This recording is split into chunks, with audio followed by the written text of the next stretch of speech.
Praise the Lord. எல்லாரும் கர்த்தருக்குள்ள சந்தோஷமா இருக்கீங்களா? நானும் கர்த்தருக்குள்ள ரொம்பவே சந்தோஷமா இருக்கேன். இன்று நாம் தியானிக்கும்படி தெரிந்து கொண்ட வசனம் நீதிமொழிகள் 3ஆம் அதிகாரம் 5ஆம் வசனம். உன் சுய புத்தியின் மேல் சாயாமல் உன் முழு இருதயத்தோடு கர்த்தரில் நம்பிக்கையாயிருந்து.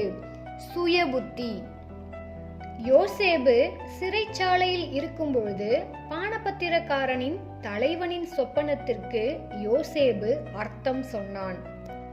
இதன்படி நடக்கும் பொழுது ராஜாவினிடம் சொல்லி என்னை விடுதலையாக்க வேண்டும் என்றான் யோசேப்பு.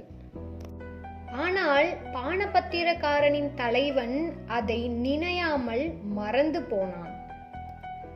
யோசேப்பை விடுதலையாக்கவும் யோசேப்பை உயர்த்தவும் தேவன் ராஜாவின் சொப்பனத்திற்கு அர்த்தம் சொல்ல தீர்மானித்திருந்தார். ஆனால் யோசேப்போ தன் சுய புத்தியின் மேல் சாய்ந்து பானபத்திரக்காரனின் தலைவனை நம்பினான்.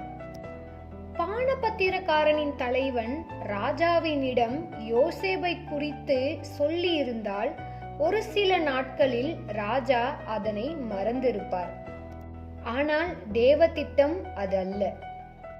யோசேப்பை உயர்த்துவதே தேவனுடைய திட்டமாயிருந்தது.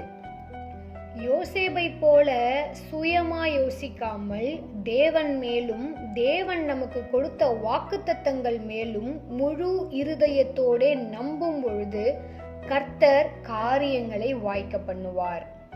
எத்தனை பேர் இதை விசுவாசிக்கிறீங்க? விசுவாசிக்கிறவங்க என்னோடு கூட சேர்ந்து ஆமேன் சொல்லுங்க. ஆமேன். கர்த்தர் தாமே நம் அனைவரையும் ஆசீர்வதிப்பாராக.